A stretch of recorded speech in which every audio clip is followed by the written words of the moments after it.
So Anne Lister, the mistress of Shibden Hall, was an obsessive diarist from her teenage years onwards, and the diaries she kept in her adult life, she kept in these books, and they give incredibly detailed accounts of her daily life and her feelings and thoughts. She kept about a sixth of the diaries in code, a code of her own, and it's in those coded bits that she records her extensive lesbian activities, her love affairs and her love making.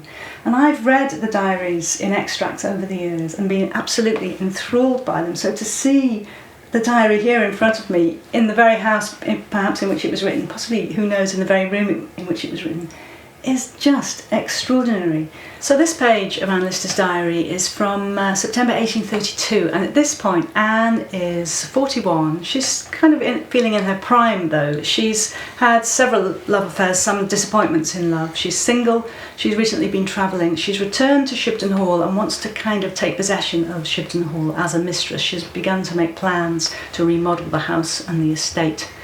And she's also on the lookout really for a partner, a life partner. She's recently made the reacquaintance of a local heiress, Anne Walker, and she's already plotting to kind of bring Anne into her grand plan, really, I think.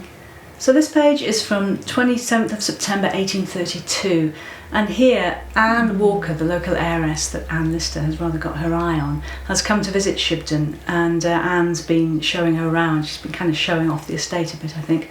They've been for a walk in the grounds, and they have visited a little summer house type structure that Anne Lister has had made. She calls it a chaumière sometimes grandly, but she also calls it a moss house, or her mossy hut. And I absolutely love the idea that in exactly this time when male landowners were building obelisks and towers and kind of thrusting edifices like that, Anne Lister was building a moss house, a small mossy retreat where, amongst other things, she could carry out some of her flirtations.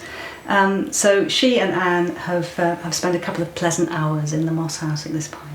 So Anne's diaries are absolutely beautifully kept, but as you can see, whole chunks of them are written in this rather inscrutable code, and even her ordinary handwriting is full of abbreviations and is quite difficult to read. So the bit I'm going to read now is from a transcript.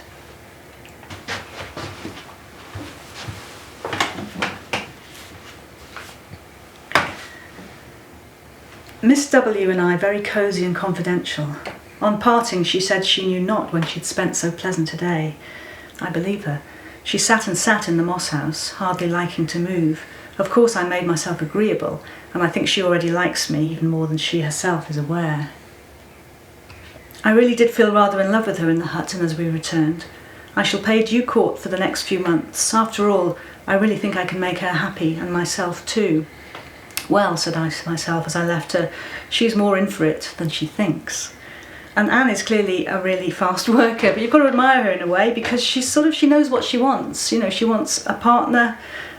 She wants them both to be set up at Shibden Hall, kind of in charge of it. She has this plan, and she's going for it.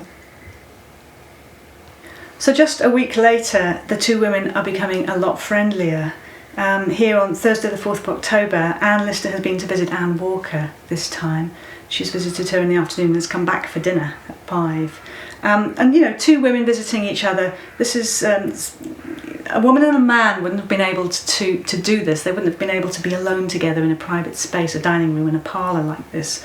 But women, of course, could. It's something that we're very familiar with from, say, the novels of Jane Austen. But here, you know, here's Anne Lister and Anne Walker using private female domestic space in a rather subversive way. So, back at 5 to dinner. She had put on an evening gown and a sort of set-out dinner for me. I talked much of the Highlands, etc., while the man, the servant, was there.